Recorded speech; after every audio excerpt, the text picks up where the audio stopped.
तो बेसिक आपको क्लियर हो गया कि रेशो काम कैसे करता है, रेशो का मतलब डिवाइड कैसे होता है, A/B काइंड ऑफ। इसके बाद आपको ये समझ में आ गया कि टाइप्स ऑफ रेशो क्या होते हैं, है ना। मैं रिवाइज करता हूँ 5 मिनट का, फिर हम आगे चलेंगे। टाइप्स ऑफ रेशो में आपने सीखा कि A/B 2:3 इस टाइप से लिखा हो सकता है, A के नीचे 9 लिखा हो सकता है, B के नीचे 7 या कुछ भी, तो ये भी एक रेशो का टाइप ही होता है, ये भी आपको क्लियर हो गया।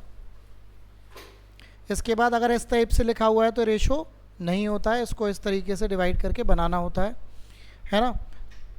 ओके, इसके बाद आपने पढ़ा अगर इस टाइप की चीज़ें मिल जाए जहाँ के ऐसे बटे में बीच में रेशो आ रहा हो तो आपको एलसीएम किन का लेना होता है बताइए, नीचे वालों का लेना होता है। दरवाज़ा बंद कर देना, ठीक है ना। तो ABC का रेशो आ गया 6, 8, 9, ये आपको देखने को मिला। इसके बाद आपने ये देखा कि अगर ये मैंने एग्जाम्पल ही कराए थे आपको, ठीक है ना, ये भी बढ़िया एग्जाम्पल था, अभी हम इसका यूज़ भी करेंगे। फिर आपने ये वाले क्वेश्चंस देखे कि अगर A/B इतना दे रखा है तो आपको इसकी और इसकी वैल्यू निकालनी है। कैसे निकालनी है ये आपको पता है कैसे करना है, ठीक है ना। कुछ क्वेश्चंस भी मैंने कराए थे, फिर ये भी बात हुई थी। फिर आपने पढ़ा था रेशोज़ को कंबाइन कैसे करते हैं। कंबाइन में हमेशा ये देखते हैं कि कॉमन क्या है, तो कॉमन इन दोनों में कौन था, B था, तो B को इक्वल करना आपका मेन गेम रहेगा। इक्वल करने का मेरा मतलब है, जैसे यहाँ पे 3 था 4 था, तो इक्वल करने के तरीके आपको आते भी हैं, वही हमने एक्सप्लेन करे थे। इसके बाद आपने ये भी देखा था ये 4 वाला भी देखा था। अच्छा, हेडिंग डाल दीजिए आज प्रोपोर्शन, ये समझ के फिर कंबाइन बातें करेंगे सबकी। अब आज हमारा जो मेन टॉपिक रहेगा वो प्रोपोर्शन का रहेगा। जैसे रेशो इंपॉर्टेंट है तो रेशो का दूसरा अपर वर्जन है प्रोपोर्शन, है ना। कि अब बात को समझते हैं प्रोपोर्शन का मतलब क्या होता है। देखिए, प्रोपोर्शन का हमारी रियल लाइफ में भी बहुत एग्जाम्पल है। जैसे आप यहाँ पे बैठे हुए हैं तो आपने कोई इमेज बना रखी होगी किसी को देखकर, चाहे यूट्यूब पर देखकर, चाहे आपका कोई भाई सेलेक्ट होगा कि भाई मैं ऐसा कुछ कर दूं, है ना। आप तैयारी करते हैं गवर्नमेंट एग्ज़ाम की, तो आपने किसी को तो गवर्नमेंट एग्ज़ाम में देखा ही होगा ना, नहीं तो कैसे तैयारी कर लेंगे। कुछ तो देखा होगा ना कहीं, चाहे किसी ने बताया हो, भाई बंधु ने, या फिर किसी कहीं देखा होगा, कुछ ना एग्जाम्पल ऐसा होगा। वर्दी का रुबाब होता है तो आपने किसी को वर्दी में देखा होगा। तो प्रोपोर्शन का मतलब है जैसा वो है ऐसा ही आप इधर बनाना चाहते हो अपने आप को। समझ में आई बात। तो प्रोपोर्शन का सिंपल मतलब होता है इक्वल होना। क्या इक्वल होना, मतलब इक्वल होना, क्या इक्वल होना, रेशो का इक्वल होना। रेशो का क्या होना, इक्वल होना। जैसे आपने कहीं पे देखा कि भाई ऐसी शादी हो रही है शानदार, और आप जाते हैं शादियों में तो आप देखते हैं, फिर आपका जब आपके घर पे भी शादी होती है तो क्या खोलते हैं, यार बिल्कुल वैसे ही करेंगे, उन्होंने वो वाला कार्यक्रम भी रखा था तो वो भी हम रखेंगे, उन्होंने ये डिश रखी थी, तो एग्जाम्पल दे रहा हूँ बेसिक, तो ये रखेंगे। तो आप जैसा वहाँ था वैसा ही आप यहाँ करना चाहते हैं। तो इसका मतलब दोनों को क्या करना चाहते हैं, इक्वल करना चाहते हैं। तो प्रोपोर्शन का सिंपल मतलब ये है, मान लीजिए A/B लिखा हुआ है और बीच में ऐसे 4 बिंदियाँ हैं और ऐसे लिखा हुआ है C/D। तो ये लेफ्ट में रेशो है और राइट में भी क्या है, ये प्रोपोर्शन का निशानी 4 बिंदियाँ होती हैं, और इसका सिंपल मतलब होता है इक्वल। लिख लीजिए, इसका सिंपल मतलब होता है इक्वल। इक्वल मतलब बराबर होना। इसको लिखते कैसे हैं और एक्सप्लेनेशन दे देता हूँ। रेशो का मतलब होता है A/B, इसका मतलब अभी आपने समझा इक्वल होता है, और ये आएगा C/D। पक्का भाई। A/B तो आपने कल पढ़ा, A/B होगा, C/D क्या होगा, C/D, और क्रॉस मल्टीप्लिकेशन कर दीजिए तो आपके पास आ जाएगा A/D = B/C। ये इस तरीके से आ जाएगा। अब इससे एक चीज़ और निकल कर आती है, हमेशा 4 चीज़ें होंगी प्रोपोर्शन में, ये बात आपको ध्यान रखनी है। 4 में लिखा जाएगा, आप देख रहे होंगे A B C D, है ना।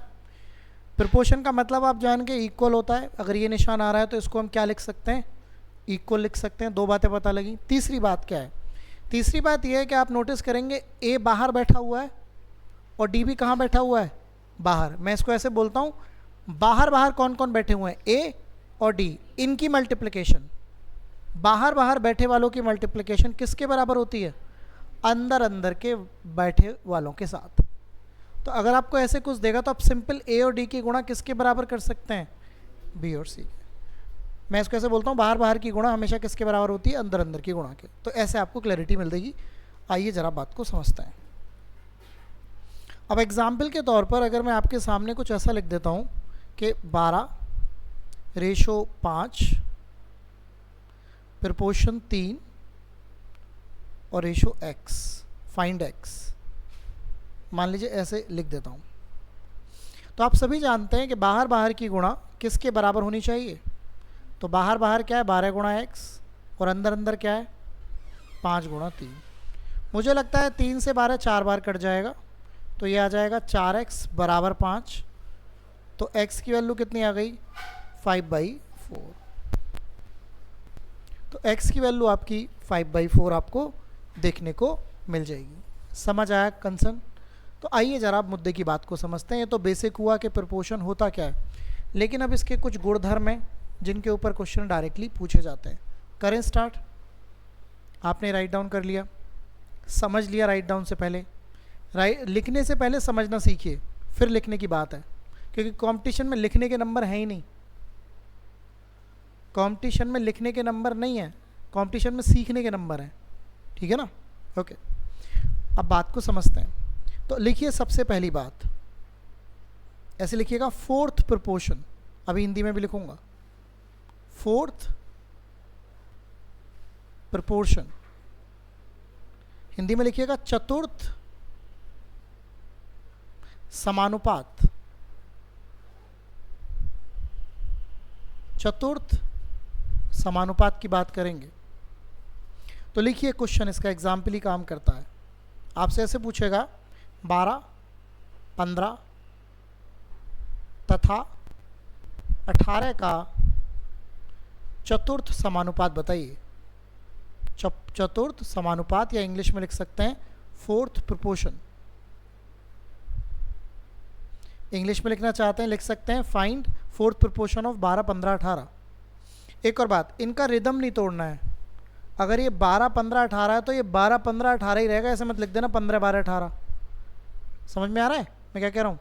अगर ये लिखा हुआ है 12, 15, 18 तो ये इसी सिस्टम में रहेगा। और आपको फोर्थ क्या करना है, तो फोर्थ मैंने x मान लिया। समझ आया?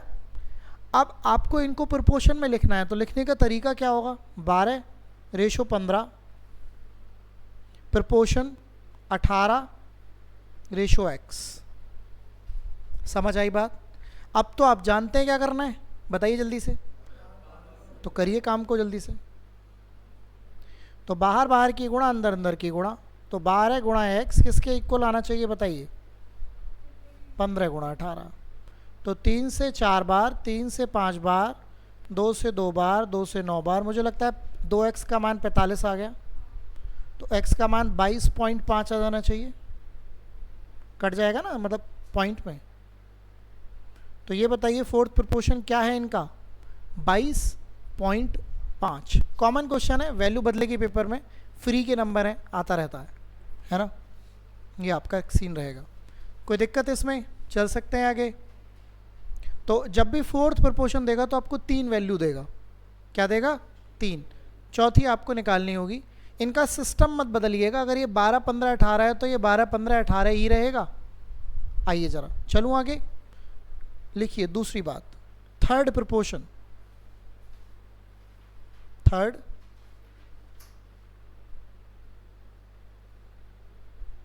प्रोपोर्शन, हिंदी में लिखिएगा तृतीय समानुपात।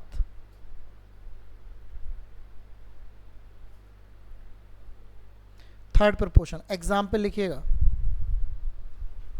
फाइंड वही थर्ड प्रोपोर्शन, या इंग्लिश में हिंदी में लिख लीजिए तृतीय समानुपात। किसका तृतीय समानुपात? इनका 18 एंड 12।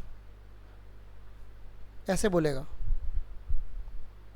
तृतीय समानुपात में हमेशा 2 ही देगा। तृतीय समानुपात में कौन कौन देगा? 2। आप हिंदी में ऐसे लिख सकते हैं 18 तथा 12 का तृतीय समानुपात निकालें। 18 तथा 12 का क्या निकालें? तृतीय समानुपात निकालें। ऐसे क्वेश्चन होता है। अब ध्यान से समझिएगा, मैंने क्या बोला, आप पहले समझने पे फोकस करिए, लिखने पे कम। ये हमेशा एक रूल बना लीजिए कंपटीशन में, समझना पहले है, लिखना बाद में। और अगर आपको लगता है कि मैं तेज़ भाग रहा हूँ तो मेरे को बता दीजिए कि सर मैं लिख लूँ थोड़ा सा, ऐसे कोई दिक्कत वाला विषय नहीं हो जाएगा। लेकिन पहले समझने का मुद्दा जानिए। पूछ रहा है क्वेश्चन में थर्ड प्रोपोर्शन, तो थर्ड का मतलब ये हुआ कि आप 18 लिखेंगे, 12 लिखेंगे और तीसरे को क्या मानेंगे? x। अब आप कहेंगे सर प्रोपोर्शन पढ़ रहे हैं, 3 ही आ रहे हैं, 4 का हिसाब कैसे बनाएं? तो ध्यान से देखिएगा बहुत। आप 18 लिखेंगे, फिर आप क्या लिखेंगे, 12 लिखेंगे, फिर प्रोपोर्शन का निशान बनाएंगे। ये 12 जो बीच में बैठा हुआ है ये 2 बार आएगा। ये जो 12 बीच में बैठा हुआ है कितनी बार आएगा? एक बार इधर प्रोपोर्शन के और एक बार, अब तो आपको आता है भाई, लिखने की तो बात थी सारी, मैं रिपीट कर देता हूँ। जब भी बात थर्ड प्रोपोर्शन की होगी तो 2 ही दिए होंगे, तो जो भी बीच में होगा तो बीच में एक रिदम नहीं तोड़ना है। 18 12 तो 18 12 ही रहेगा। 18 के बाद 12 और तीसरा आपने x माना, तो ये जो 12 है ये प्रोपोर्शन के लेफ्ट में भी आएगा और प्रोपोर्शन के कहाँ भी आएगा, राइट में। x तो आपका था ही था। जल्दी से बताओ इसका सॉल्यूशन करके। अब तो आप जानते हो बाहर बाहर की गुणा किसके इक्वल हो जाएगी, तो बाहर बाहर कौन है, 18 गुणा x, अंदर अंदर कौन है बताओ, 12 गुणा 12, 6 तिया 18, 6 दूनी 12, 3 चौक 12, तो x की वैल्यू कितनी आ गई, 8। तो इन दोनों का जो थर्ड प्रोपोर्शन है वो क्या है, 8। समझ आया थर्ड प्रोपोर्शन? राइट डाउन कर सकते हैं, फिर हम आगे मूव कर सकते हैं। तो थर्ड में आपको 2 ही दिए होंगे और जो बीच में होगा वो लेफ्ट में भी आएगा अंदर और राइट में भी आएगा। समझ आया? अभी सबके एग्जाम्पल्स करेंगे, पहले मैं आपको सारे बता दूं। ये 3 होते हैं बेसिकली, थर्ड हो गया। आपने अभी फोर्थ पढ़ा, उल्टा चल रहे हैं इसमें। आपने अभी फोर्थ पढ़ा, अब क्या पढ़ा आपने, थर्ड। अब लिखिएगा,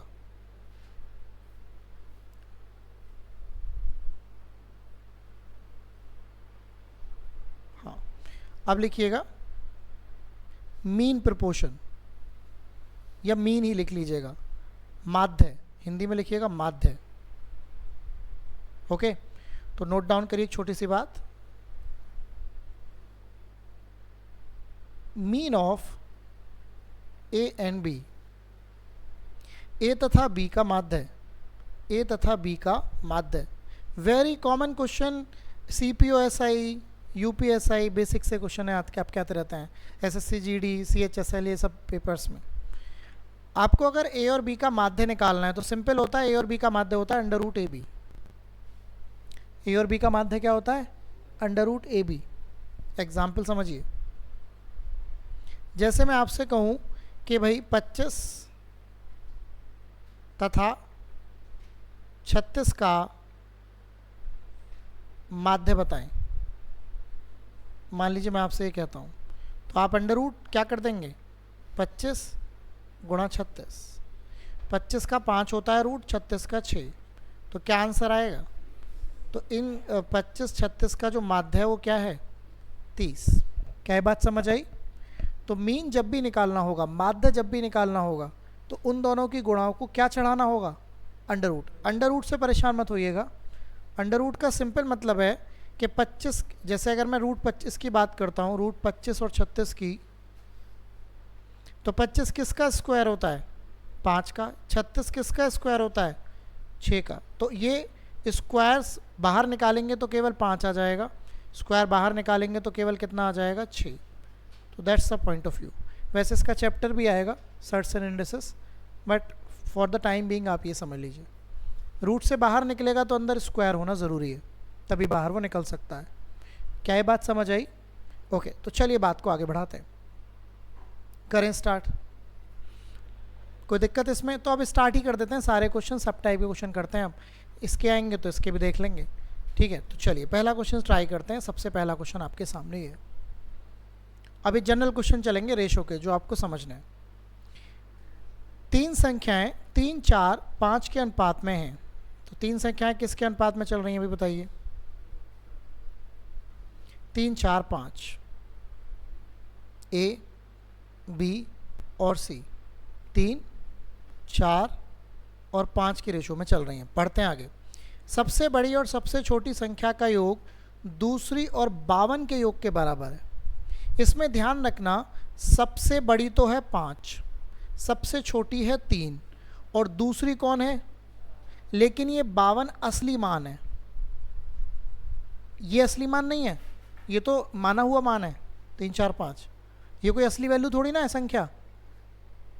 लेकिन इसने क्या बोला कि सबसे बड़ी और सबसे छोटी का योग, तो इन दोनों का योग 5 और 3 का योग 4 और किसके योग के बराबर है?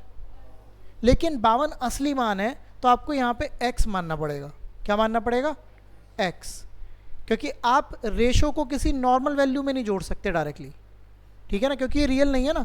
तो रियल बनाने के लिए आपको यहाँ पर एक वैल्यू माननी पड़ेगी, वेरिएबल मानना पड़ेगा x, ऐसे मानेंगे आप। अब आप कर सकते हैं सबसे बड़ी और सबसे छोटी का जो योग है वो दूसरी और किसके योग के बराबर है? 52 के। बस सॉल्यूशन करना है। ये आ गया तुम्हारा 8x, ये आ गया तुम्हारा 4x और ये आ गया तुम्हारा 52। 4x इधर माइनस कर दीजिए, ये आ गया 4x is equal to 52। x की वैल्यू बताइए 13। तो x की वैल्यू आपके पास 13 आ गई। क्या पूछ रहा है क्वेश्चन में? स्मॉलेस्ट। तो स्मॉलेस्ट कौन था? 3x। तो 3 गुणा 13, तो कितनी वैल्यू आ जाएगी बताइए? 39। तो 39 आपके इस क्वेश्चन का राइट आंसर आ जाएगा।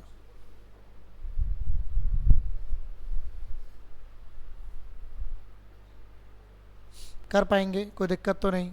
ओहो,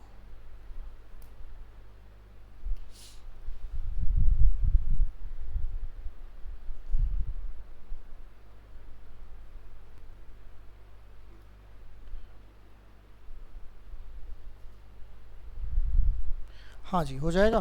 चलो आगे बढ़ते हैं। क्लियर है? तो x की वैल्यू क्या आ जाएगी? 39। चलूँ?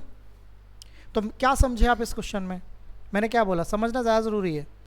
जब कोई रेशो के साथ किसी रियल वैल्यू को जोड़ा या घटाया जाएगा तो आपको x मानना ही पड़ेगा, आप डायरेक्टली नहीं कर सकते, है ना। इसको समझिए, ये इसको भी करेंगे। इस पर आ जाइए, सारे करेंगे लेकिन पहले मैं आपको वो करा देता हूँ। दो संख्याएं 2:3 के अनुपात में हैं और उनका योग 125 है। समझिएगा बात को। रेशो दे रखा है 2:3 और इनका जोड़ जो दे रखा है वो आपको 125 दे रखा है। तो आपसे पूछा संख्याएं बताओ। देखो सुनो मेरी बात को, सुनो। रेशो में कभी भी जोड़ दे रखा हो या माइनस दे रखा हो तो x मानने की कोई ज़रूरत नहीं है। जोड़ दे रखा हो, सम दे रखा हो या डिफरेंस दे रखा हो। लेकिन अगर मल्टीप्लिकेशन दे रखी है या स्क्वायर का सम दे रखा है या क्यूब का जोड़ या माइनस दे रखा है, क्यूब का मतलब समझ रहे हैं ना आप, अगर ऐसी कोई भी बात दे रखी है तो x मानना पड़ेगा। अगर प्लस और माइनस की बात हो रही है तो x मानने की कोई भी ज़रूरत नहीं है। तो यहाँ पर किसकी बात हो रही है? तो आप ऐसा मान सकते हैं कि a 2 है b 3 है, तो दोनों का जोड़ कितने यूनिट आया? 5 की वैल्यू क्या है? 125। आप डायरेक्टली कर सकते हैं, लेकिन ये केवल प्लस माइनस में ही होता है ना। क्यों ऐसा क्यों होता है? क्योंकि आप जब किसी की मल्टीप्लाई करते हैं तो एक वेरिएबल और आता है स्क्वायर वाला। 2 नंबर की मल्टीप्लाई करने पे हमेशा वैल्यू स्क्वायर होती है। तो आप एक इसकी 5 यूनिट वैल्यू आ गई। इसकी रियल वैल्यू कितनी है? 125। 1 यूनिट की वैल्यू बताइए, किसकी वैल्यू पूछा है आपसे? तो 25 दूनी 50 और 25 थी 75। 50 और 75। आप ऑप्शन भी उठा सकते थे इस क्वेश्चन में, ऐसा कोई दिक्कत का विषय नहीं था। चलिए इसको ट्राई करिए।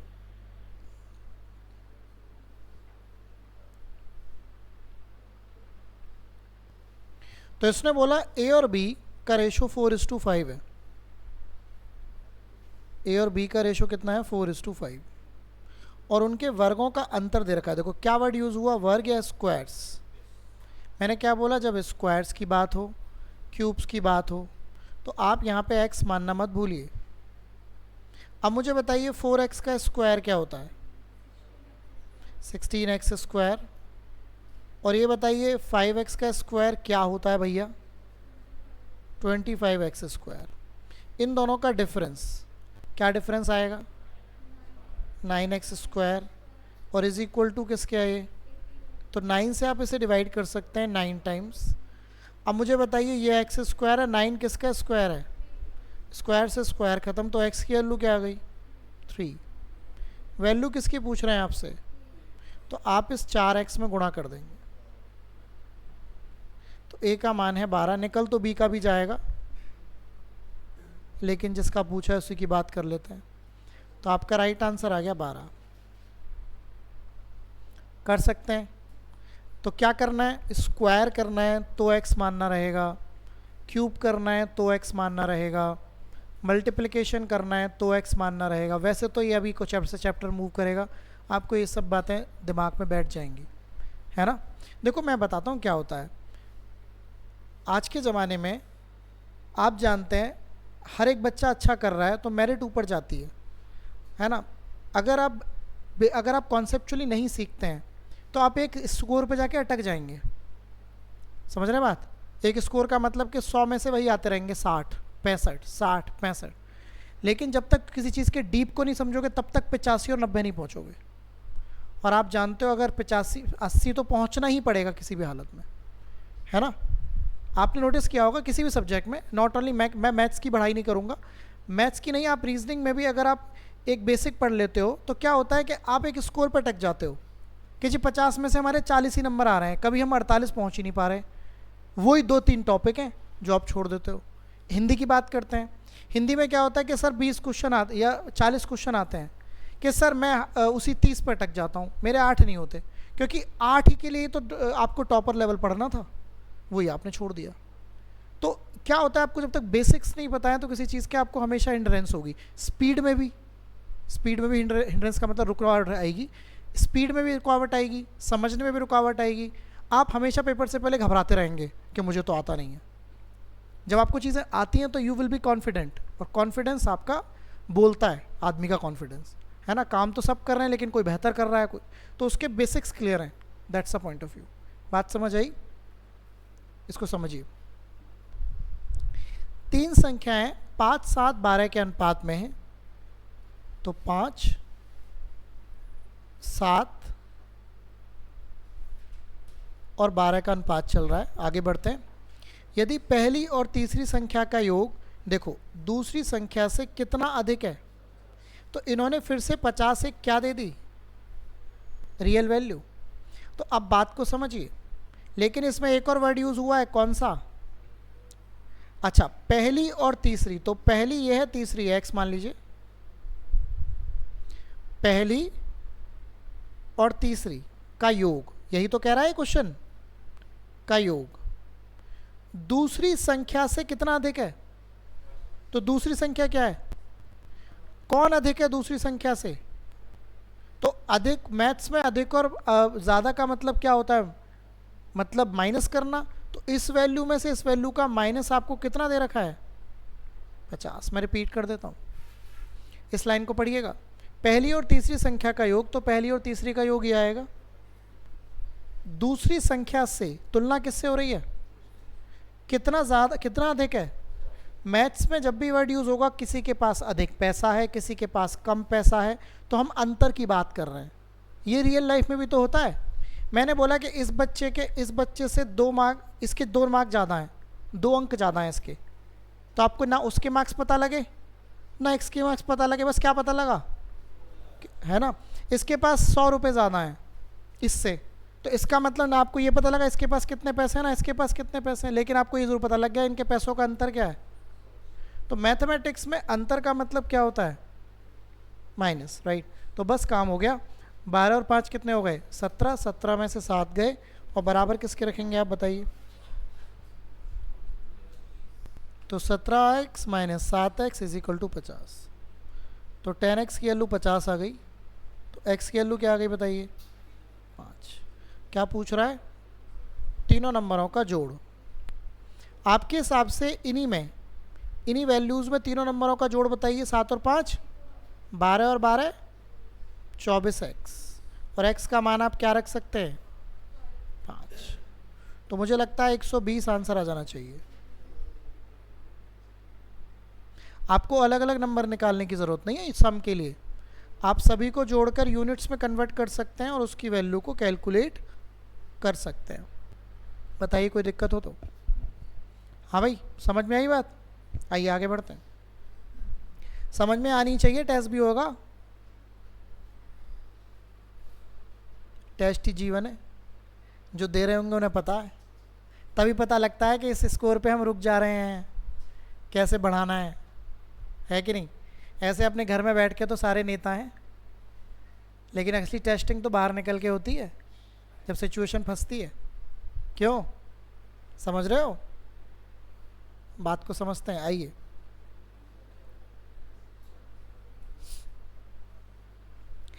तीन संख्याओं का योग 540 है। जब भी ऐसे क्वेश्चन शुरू होता है तीन संख्याओं का योग, चार संख्याओं का योग, तो आप मान लेंगे तीन संख्या ए बी सी। तो तीन संख्याओं का योग आपको 540 मिल चुका है। इसने बोला दूसरी और तीसरी, तो दूसरी तीसरी आपके हिसाब से कौन है? इनका अनुपात कितना दे रखा है? 9:13। और पहली और तीसरी, पहली कौन है भैया और तीसरी कौन है? सी। इनका अनुपात आपको ये दे रखा है। दोनों में क्या कॉमन है? हाँ भाई, दोनों में क्या कॉमन है? दूसरे की बातों पे मत सुनो। दोनों में आपको क्या कॉमन दिख रहा है बताइए? सी कॉमन दिख रहा है, तो सी को इक्वल होना ज़रूरी है कि नहीं भाई? अनुपातों को क्या करना है? जोड़ना है। वही वाला कॉन्सेप्ट है, रेशियोज को कंबाइन करना है ना। तो आइए कैसे करेंगे। तो सी को बीच में रखने जा रहा हूँ मैं, ध्यान से समझिएगा। ए रखूँगा, फिर सी रखूँगा और फिर बी रखूँगा। तो मुझे बताइए ए की वैल्यू क्या है? 2। सी की वैल्यू क्या है यहाँ पर? 7। यहाँ पर सी की वैल्यू क्या है और यहाँ पर बी की वैल्यू क्या है? समझ आया आपको? अब आपको गुणा करनी पड़ेगी 13 की 2 में भी और 13 की 7 में भी। 13 दूनी 13 सत्ते 7 की तो आप 13 में कर ही चुके 91, 7 की 9 में भी करनी पड़ेगी। कोई दिक्कत बाजी? तो आपके पास फाइनली ए अनुपात बी अनुपात सी आ जाएगा। ए का मान कितना है? 26। बी का मान कितना है? 63। बी के नीचे बी का मान होगा। और सी का मान कितना है? आपके हिसाब से नंबर्स ये आ चुके हैं अनुपात में, इनको जोड़िएगा तो 26, 63 और 91 को जोड़ लीजिएगा। कितना आ गया? 180 बता रहे हैं ये। 180 का असली मान क्या है? 540 को 180 काट देता होगा। एक का मान 3। किसका मान पूछ रहा है? तीसरी संख्या। तो 91 का मान पूछ रहा है। कितना आंसर आ गया? 273 आ रहा है क्या? 273। रिपीट कर देता हूँ। तो इसमें कुछ ज़्यादा कलाकारी बस इतनी सी है कि इसको आप ठीक कैसे करोगे, है ना। कॉमन वैल्यूज़ को बीच में रखा जाएगा। कॉमन दोनों में सी है। आप ऐसे ही नंबर मानेंगे। कभी भी क्वेश्चन ऐसे स्टार्ट होगा 3 नंबर का सम ये है, 4 नंबर का सम है, तो आप ए बी सी डी मान लेते, है ना। एक्स वाई जेड भी मान सकते हैं, कुछ बच्चे एक्स वाई जेड से करते हैं, लेकिन मैं A B C D easy रहता है। बचपन से पढ़ते आए हो ना A B C D. X Y Z तो भी थोड़ा सा लेट आए होंगे 6ठी 7वीं में, लेकिन ए बी सी डी थोड़ा शुरू से ही आ जाते हैं, तो दैट्स वाई। क्लियर? तो ये वाली बात आपको समझ में आई। चलिए इसको ट्राई करते हैं।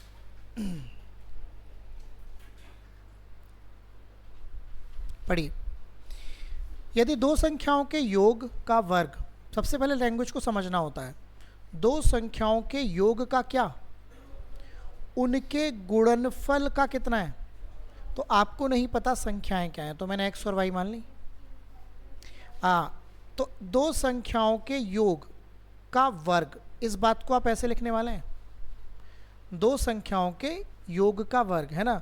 If square of sum of two numbers, ये इक्वल है 4 गुना उनके किसके? मल्टीप्लिकेशन के। गुणा कैसे लिखोगे? एक्स गुणा वाई, ऐसे लिखोगे। तो ये इक्वेशन आपके सामने आ गई। अब आपको किस किस बच्चे को एक्स प्लस वाई का होल स्क्वायर का फॉर्मूला आता है? अगर नहीं आता तो मैं लिखवा देता हूँ, ठीक है ना। आप सभी लिख लीजिए, ए प्लस बी का होल स्क्वायर लिख लीजिए। जिनको आता नहीं है, हाँ जिनको आता है वेल एंड गुड है, कोई बात ही नहीं है। मैं फिर से बोलूँगा, जिनको आता है उनके लिए कोई दिक्कत का विषय नहीं है। जिनको नहीं आता है वो ये दोनों फॉर्मूले लिख लीजिएगा। A square plus B square minus 2ab। Okay, अब बात को समझते हैं। तो इसमें कौन सा वाला फॉर्मूला यूज़ करेंगे? ये वाला। तो एक्स का स्क्वायर वाई का स्क्वायर प्लस, अच्छा इसको लेफ्ट में ले आऊँ तो माइनस का बराबर किसके आ गया? इन दोनों का सीन बन जाएगा तो X square plus Y square ये क्या हो जाएगा, बराबर किसके आ जाएगा? ये किसी का फॉर्मूला दिख रहा है आपको?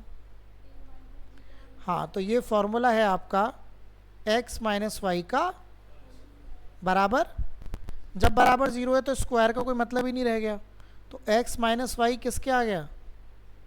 तो x बराबर किसके आ गया? ध्यान रखना, जब भी कोई दो चीज़ बराबर होती हैं तो रेशियो हमेशा क्या होता है? 1:1। जब भी कोई दो चीज़ बराबर होंगी तो रेशियो हमेशा 1:1 होगा। इन दोनों को बराबर हिस्सों में बांट दीजिए। 10 आम है, 2 लोगों में बांटने हैं, तो 5 उसको दोगे 5 इसको दोगे, रेशियो तो 1:1 ही रहेगा, है कि नहीं? तो मेरा कहने का ये मतलब है कि जब भी, रिपीट कर देते हैं थोड़ा सा, क्वेश्चन ये था कि दो नंबर हैं, कोई भी नंबर हो सकते थे, उनके जोड़ का स्क्वायर उनकी गुणा का 4 गुना के बराबर है। आपने इसका फॉर्मूला भी सीखा, आपने खोला, इसको मैं लेफ़्ट में ले आया, जब लेफ़्ट में आएगा तो माइनस में आएगा। ये प्लस का 2xy है, माइनस का 4xy है, तो माइनस का 2xy रह जाएगा। ये किसी का फॉर्मूला होता है, ये फॉर्मूला होता है x माइनस वाई के होल स्क्वायर का। बराबर जब जीरो है तो उसका कोई मतलब नहीं बनता है स्क्वायर का, तो x माइनस वाई ज़ीरो आ गया। x बराबर वाई इधर जाएगा ना, तो x बराबर किसके आ गया? y के। x बराबर y का मतलब रेशो क्या है इन दोनों के बीच का? 1:1। ऐसे करना है, राइट? आइए आगे बढ़ते हैं। चल सकते हैं? ओके, चलिए समझेंगे। क्वेश्चन को ध्यान से पढ़िए, सब पेपर के ही क्वेश्चन है ना? पढ़िए और फिर अपना दिमाग लगा के उसको यूज़ करने की कोशिश करिए। 1980 को ABC में इस प्रकार विभाजित करना है। किन में विभाजित करना है भैया? तो इसका मतलब A plus B plus C तीनों के पास 1980 रुपये रहे होंगे। अब पढ़िए, A का आधा भाग, B का 1/3 भाग और C का छठा भाग बराबर हैं। तो A का आधा भाग, B का 1/3 भाग और C का 1/6 भाग क्या है आपस में? तो मैंने इक्वल टू के निशान लगा दिए। इसको आप ऐसे भी तो लिख सकते हो A/2, B/3 और C/। मज़ेदार बात क्या है कि यही क्या होता है, यही क्या होता है। तो बस रेशो मिल गया आपको। इनको जोड़ना ज़रा, 5 और 6 11, 11 यूनिट का मान कितना है? 11 से कट जाता होगा। किसका मान पूछ रहा है आपसे? B का। तो B का वैल्यू क्या निकालने वाले हैं आप? 3 गुणा 180, 540। ठीक, कर सकते हैं, समझ आया? तो क्वेश्चन ने अगर ये बोला कि आधा पार्ट A का, थर्ड पार्ट B का, 1/6 पार्ट C का, तो इसका सिंपल मतलब ये हुआ कि आपको रेशो मिल गया। जब भी निशान बराबर का होता है तो A के साथ कुछ नहीं होना चाहिए, B के साथ कुछ नहीं होना चाहिए और C के साथ कुछ भी नहीं होना चाहिए, तो वो तो है भी नहीं। तो नीचे वाली वैल्यू क्या बन जाएगी? रेशो बन जाएगी। चले आगे, आइए, समझ में आ गई बात? चलिए इसको ट्राई करिए।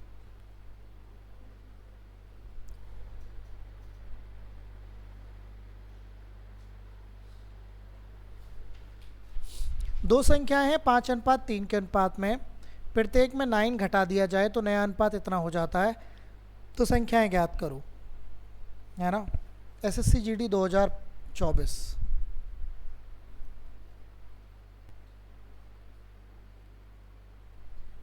ओके, ये बताइए क्या रेशो चल रहा है? इसको मैं ऐसे लिख सकता हूँ। तो आप इस पहले वाले रेशो में दोनों में x मानेंगे, दोनों में क्या घटा रहे हैं आप? तो इसमें भी 9 घटा दीजिए और इसमें भी 9 घटा दीजिए। आपको x मान के घटाना पड़ेगा, ऐसे 5 में से 9 घटा देंगे तो माइनस में चला जाएगा। 5 रुपये थे, 9 कम हो गए, 9 खर्च हो गए। अबे 5 रुपये से 9 कैसे खर्च हो गए?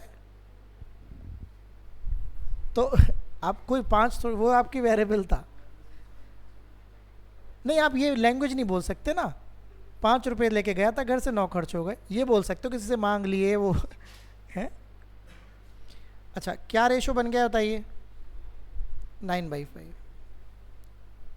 क्रॉस मल्टीप्लिकेशन आपको करनी पड़ेगी इधर और इधर। तो 5 की गुणा इन दोनों में होगी, तो 5 × 25x, 5 नाम 45, 9 × 27x, 9 नाम 81। अब 25 को x के पास ले आइए, 81 को इधर, तो माइनस के 45 प्लस का 81, 27x में से आप घटा दीजिए 25x, कितना आ गया ये है 36, और ये कितना आ गया 4x, ओ 2x सॉरी, तो x के लिए 18 आ गई होगी फिर तो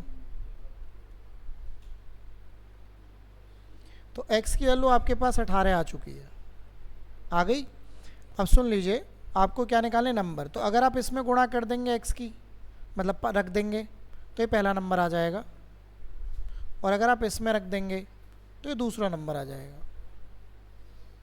तो बताइए क्या आंसर आया, 90 और 54। ठीक है, कर पाएंगे, चल सकते हैं आगे। चलो तो आगे बढ़ते हैं। सेम क्वेश्चन है, मैं चाहूँगा कि आप इसका आंसर करने की कोशिश करें। कैलकुलेशन अच्छी हो सकती है, मान सकता हूँ, क्वेश्चन एग्जैक्टली सेम है।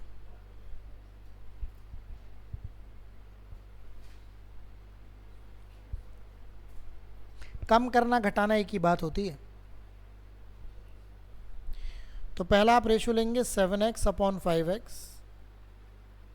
इसमें से भी 40 कम कर दिया आपने, इसमें से भी 40 कम, और रेशो बन गया 27/17 का। अब आप करिए क्रॉस मल्टीप्लाई,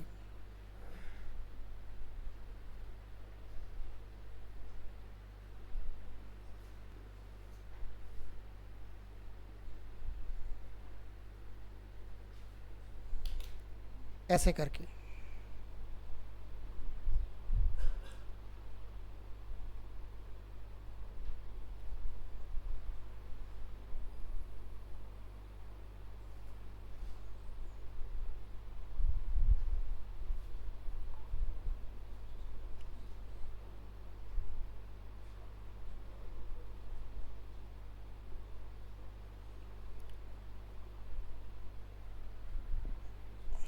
हाँ कुछ बात बनी।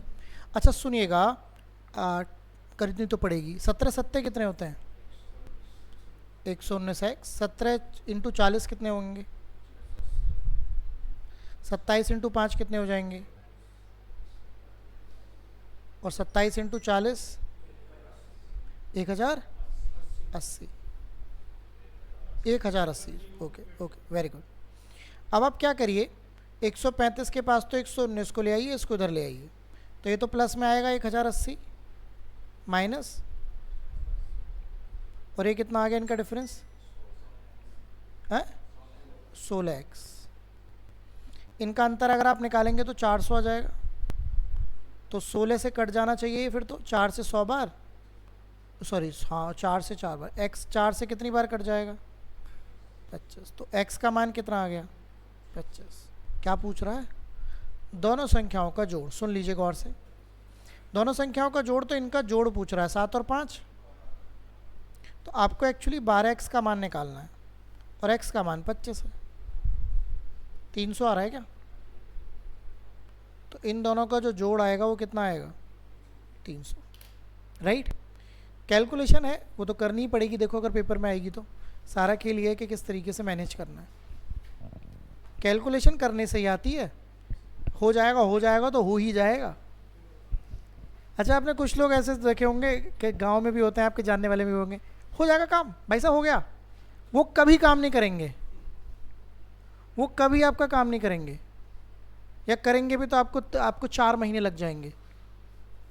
भाई साहब घर बन हो जाए, भाई साहब ये टाइल ही तो लगनी है, घर तैयार है आपका, हो जाएगा भाई साहब, परसों से काम शुरू हो रहा, परसों नंबर नहीं मिलने का, फिर उनके घर में दिक्कत आ जाएगी, फिर उनकी मम्मी का ऑपरेशन होने लग जाएगा, फिर उनकी वाइफ को दिक्कत आ जाएगी, होते होते होते होते होते भैया। अच्छा जो इस आदमी को काम करना होता है वो ज़्यादा बात नहीं करेगा, वो सीधे काम करेगा कि भैया ये है ये है ये है, पैसे देने हो दो, ना देने हो तो जाओ अपनी मौज उड़ाओ ज़िंदगी में, है ना। तो वही वाली बात है, इसको समझते हैं। तो काम करने वाले बनो, ठीक है ना। कंपटीशन आपको यही सिखाता है।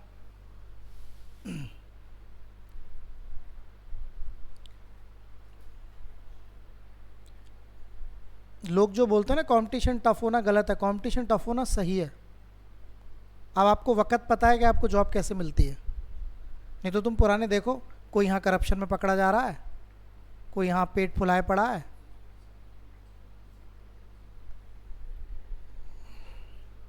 ओके, 3 संख्याएं हैं इसके अनुपात में। पहली बात तो ये अनुपात ही नहीं होता। क्या लिखा हुआ है? 1/2, 2/3। मैंने बताया था कि जब ऐसे बटे में मतलब फ्रैक्शन में चल रहा हो, रेशो में, तो आपको किसका एलसीएम लेना पड़ेगा? क्या आएगा? 12 आ जाएगा। 2 से भाग करिए 12 को 6 बार, 6 के ऊपर गुणा होगी तो 6 ही आएगा। 3 से 4 बार, 4 दूनी 8, 4 से 3 बार, 3 3 9। अब ध्यान रखना 12 से कोई लेना देना नहीं है, तो आपका जो फाइनल रेशो आया वो आया 489 का, सॉरी 489 का 689 का आ गया। अब लाइन को पढ़ो। सबसे बड़ी और सबसे छोटी संख्याओं के बीच का अंतर, तो सबसे बड़ी और सबसे छोटी, इनका अंतर आपके हिसाब से क्या है? 3 का असली मान क्या है? 1 का मान क्या है? 9। 1 का मान कितना आ गया? आपका 9। तो आपको पूछा है सबसे छोटी संख्या बताइए, तो आप 6 में गुणा कर दीजिए।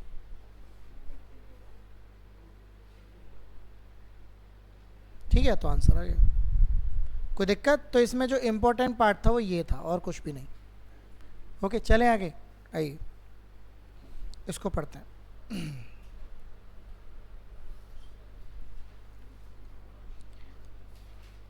अब ऐसे अगर क्वेश्चन शुरू होता है 78 को 2 भागों में बांटो, तो आप कोई भी 2 भाग मान लो, ए और बी भी मान सकते हो, एक्स और वाई भी, जो भी तुम्हारा मन करे। तो चलिए मैं एक्स और वाई मान लेता हूँ। 2 भाग हैं एक्स और वाई, 78 को बांटो मतलब एक्स प्लस वाई क्या रहा होगा?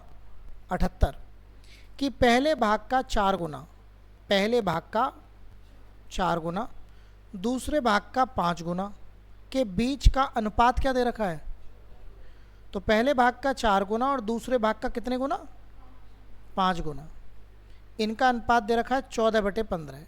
पहले बात को समझिए, देखो, हाँ, आपने ये दोनों भागों की वैल्यू 78 मिल गई। पहला भाग आपने x माना है तो पहले का 4 गुना और दूसरे का कितना गुना? 5 गुना का अनुपात। अनुपात का मतलब ऐसे आप लिख सकते हैं उसको, क्या दे रखा है आपको? 14/15। अब आपको ये मैंने दोनों दूसरे भी x लिख दिया क्या? सॉरी, दूसरा तो y होगा ना। ओके, अब आपको x और y को अकेले बनाना पड़ेगा। अकेले बनाने का क्या तरीका? एक और बात बता दूं, अगर बटे में भी 5 है और बटे में यहाँ 15 है तो 5 से 15 काटा जा सकता है, नीचे नीचे वैल्यू काटी जा सकती है। तो 5 से 15 कितनी बार कटेगा? यहाँ इसको 2 से 14 को भी काटा जा सकता है, 4 से तो 14 नहीं कटता, लेकिन 2 2 तो कॉमन है ही ऊपर। तो आइए ज़रा समझ लेते हैं बात को।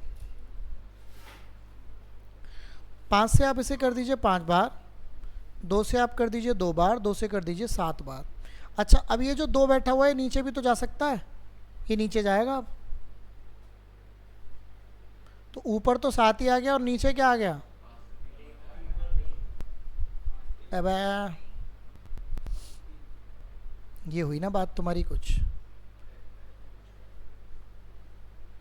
अब बताओ, मास्टर पढ़ा रहे हैं और उनको 5 से काटना आ नहीं रहा।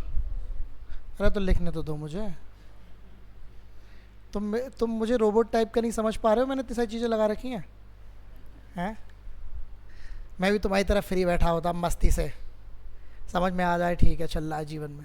नहीं, चलो अब बताओ, तो क्या रहा रेशो? x की वैल्यू 7 और y की वैल्यू 6, 7 और 6 13। 13 की वैल्यू क्या होने वाली है? 13 से कटता होगा 78, 6 बार। किसकी वैल्यू पूछ रहा है? पहला बार, तो 7 में गुणा कर दीजिए, 42। तो आंसर कितना आएगा? 42। ठीक है, तो इसमें कुछ नया नहीं है, मतलब नया तो है, मतलब नया क्वेश्चन तो है, बट पॉइंट ये है कि आपको इस तरीके से करना है। एक्स और वाई को सिंगल क्रिएट करना पड़ेगा आपको। अब पेपर में फिर से बोलूँगा, सेम डिजिट्स तो आपको नहीं मिलेंगी, कॉन्सेप्चुअली क्वेश्चन नहीं मिलेंगे। ये मॉड्यूल बनाया ही ऐसे क्या है, आप जो बच्चे प्रीवियस ईयर क्वेश्चन लगा रहे होंगे तो उनको भी समझ में आ रहा होगा क्या करना है। आपको अगर आप 20 क्वेश्चन लगा रहे होंगे तो आपको 2 क्वेश्चन ऐसे मिल रहे होंगे जो अलग मिल रहे होंगे, बाकी 18 क्वेश्चन तो सारे यही हैं। 2 क्वेश्चन हैं तो वो तो सीखने हैं, ऐसे तो सारी चीज़ें थोड़ी ना मिल जाएंगी। क्यों? सैलरी मिलेगी तो काम भी करना पड़ेगा कुछ, कि बस अपना ऐसी सैलरी मिली जा रही है। आइए समझिए, पढ़िए।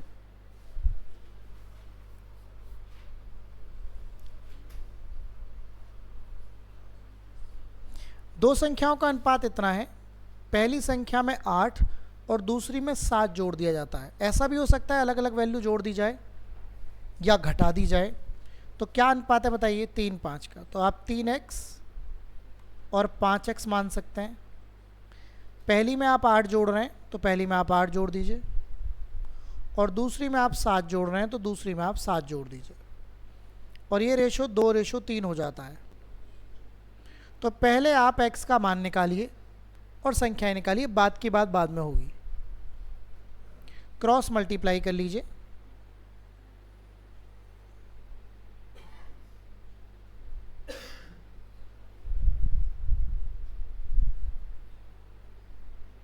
x का मान कितना आ गया? 10।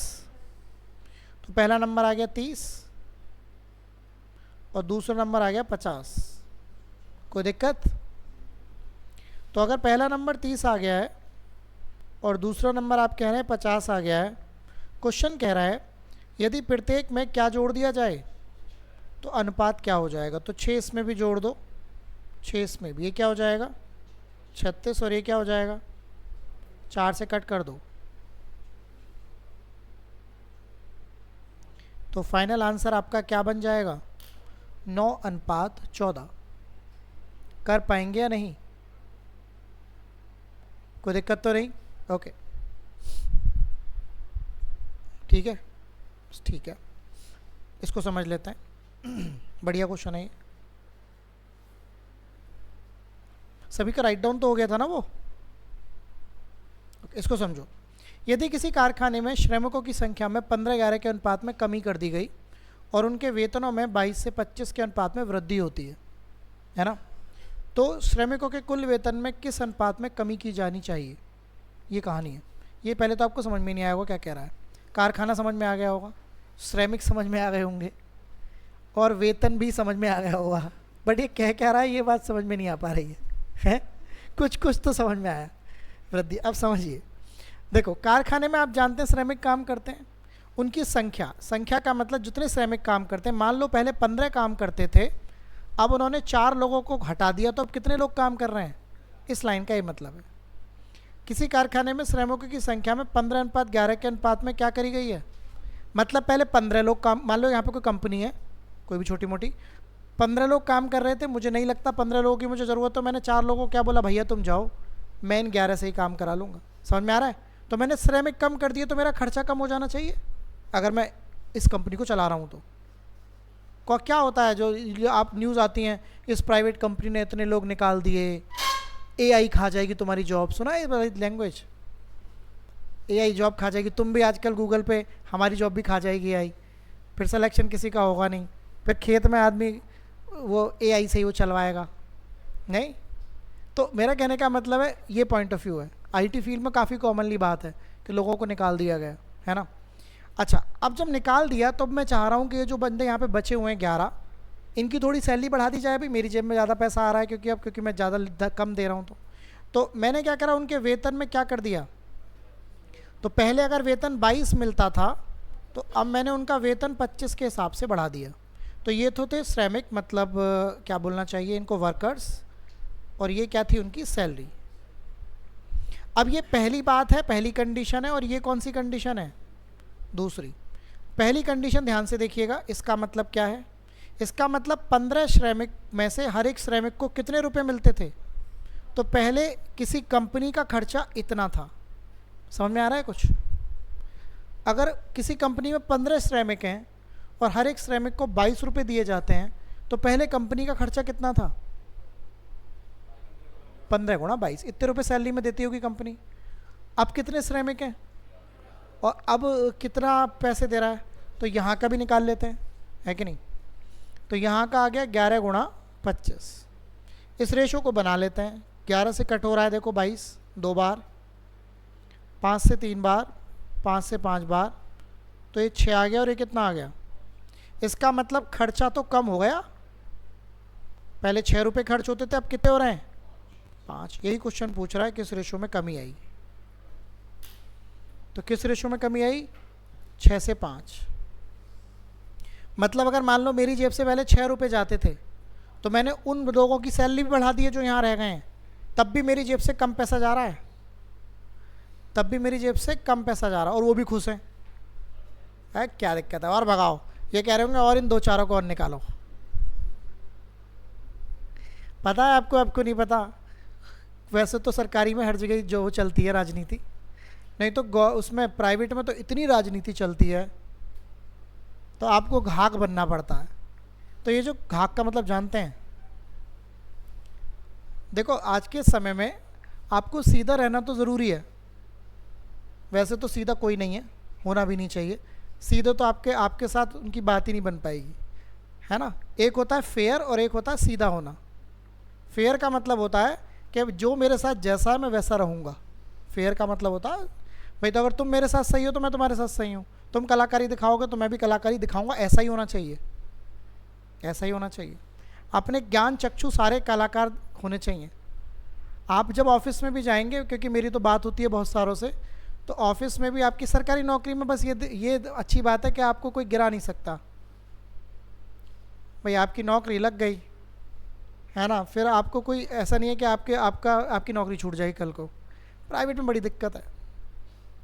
प्राइवेट में तो मैंने देखा है जो 70-70 हज़ार कमाते हैं वहाँ इतनी पॉलिटिक्स कर देंगे और गाली भी दे देगा आपका ऊपर वाला। सरकारी में आपको गाली नहीं दे सकता कोई, हड़का सकते हैं। समझ रहे हैं आप क्या भाई क्या कर रहा है क्या कर रहा है। लेकिन आपने ऐसे नहीं सुना होगा कहते ही हाँ जब ट्रेनिंग होगी तो गाली भी देगा तुम्हारा वो उस्ताद, लेकिन वो मजाकिया ही गाली देगा, मेहनत तुमसे खूब करवाएगा, है ना। लेकिन ऐसा नहीं है कि आप महकमे में पहुंच जाएंगे तो आपको पीछे कोई गाली दे सकता है मुँह पर ही। लेकिन प्राइवेट में तो मुँह पे दे देते हैं, क्योंकि उन्हें पता है कि अभी लात मारेंगे भगा देंगे। नहीं, तुम कर भी नहीं कुछ नहीं सकते। सरकारी में तो आप तुरंत से पहुंच जाओगे, आपको कोई निकाल नहीं सकता, जवाबदेही है ऊपर। सरकारी में क्या जी, नहीं काम का था हमारे, निकल जाओ यहाँ से। प्राइवेट में सॉरी, ये वाली बात है। हर तरीके का लेवल है, मैं ये नहीं कह रहा प्राइवेट में बढ़िया लेवल है। तो मेरा कहने का मतलब है कि जो सेल वो है कम हो गई, खर्चा कम हो गया, 6 से कहाँ पहुँच गया 5 पर पहुँच गया, ठीक है ना। तो कर पाएंगे। यहाँ तक कि आज बात आपको समझ में आई। अभी भी हमने आज का टॉपिक शुरू नहीं करा है। आज जो हमने मध्य अनुपात पढ़ा था वो सब हम कल देखेंगे। कल ही हम क्वेश्चन ये तो सब करेंगे ही करेंगे। कल हमारा वो भी क्वेश्चन आ जाएगा इनकम और एक्सपेंडिचर वाला क्वेश्चन, वो सब भी देखेंगे। आपका काम है घर जाके ट्राई करना। फाइल मैं आपके साथ शेयर कर रहा हूँ ग्रुप पर। जितने क्वेश्चन आपके हो चुके हैं उसको ट्राई करिए, ठीक है ना। रोज़ समझिए और काम को आगे बढ़ाइए, ठीक है। और फोकस एवरी डे पे रखिए, है ना। हाँ भाई हर्ष, फोकस एवरी डे पे रखिए, है ना। और आपकी जो सफलता है ना वो हर जगह, अरे सुन लो मेरी बात को, आप सफल तभी हो सकते हो जब आप शारीरिक रूप से, दिमागी रूप से संतुलित होगे, है ना। तो सब चीज़ें ध्यान रखने वाली बातें होती हैं, है ना। आपको ज़्यादा जुमलेबाजी भी नहीं पालनी, क्या दोस्तों की ज़्यादा यारी दोस्ती चल रही है, वो भी गड़बड़ है ना। तो उस पर ही फोकस करना है। और अपना पहले पढ़ाई का काम है तो वो करना है। अगर आप 5 से 6 घंटे पढ़ लेते हैं तो मैं गारंटी दे रहा हूँ कि आप आने वाले 6 महीने में गेम बना देंगे, है ना। कुछ के पेपर हुए हैं अभी पिछले 2-3 महीनों में, उससे सीखने की ज़रूरत होती है ना। पेपर देने से पहले मॉक्स और टेस्ट से सीखना ज़रूरी होता है। क्या क्या गलतियाँ हो रही हैं, स्कोर कहाँ पे रुक रहा है, क्या मुझे पढ़ने की ज़रूरत है। और स्कोर पे संतुष्टि मत पाइए करिए कि भैया 40 में से अब 30 क्वेश्चन हो रहे हैं, बहुत अच्छी बात हो गई, ये सब्जेक्ट तो हमें आता है। अबे दूसरा आदमी 39 कर रहा है, उससे कंपेयर करो ना। ये तो वही वाली बात हो गई, मैं यहाँ पे घूम रहा हूँ या आप यहाँ पे घूम रहे हैं, आप उसको बाहर जो भिखारी बैठा उसको देख के कंपेयर करें, अब इससे तो बेहतर ही हूँ। तो भैया उससे क्यों कर रहे हो, ऊपर वाले से करो, अपने से। जो BMW से उतर रहा है, फिर जिसने आप देखते हो कि ये सेलेक्ट हो गया, ये हो गया, उससे कंपेयर करो ना। कंपेयर करो और फिर देखो मैं क्या इम्प्रूव कर सकता हूँ। हर एक का इम्प्रूवमेंट का पोजीशन अलग है, और बी फेयर, आपने दोनों इंटरव्यूज सुने थे, दोनों उसके जीएसटी वाले की, उसके be fair with your self. और रोज का हिसाब बनाओ, रोज का टारगेट होना चाहिए कि आज 6 घंटे पढ़ना है तो पढ़ना है। कल की बात कल किसी ने नहीं देखा, कल पढ़ लूंगा तो कल कभी नहीं आया किसी का, है ना। आज का टारगेट तुम्हारा पूरा हो गया 6 घंटे का, फिर तुम यूट्यूब देखो, फिर तुम्हारा जो मन कर रहा है वो करो भैया, टारगेट पूरा हो गया आज का। ये गेम है, इस बात को समझो, ठीक है।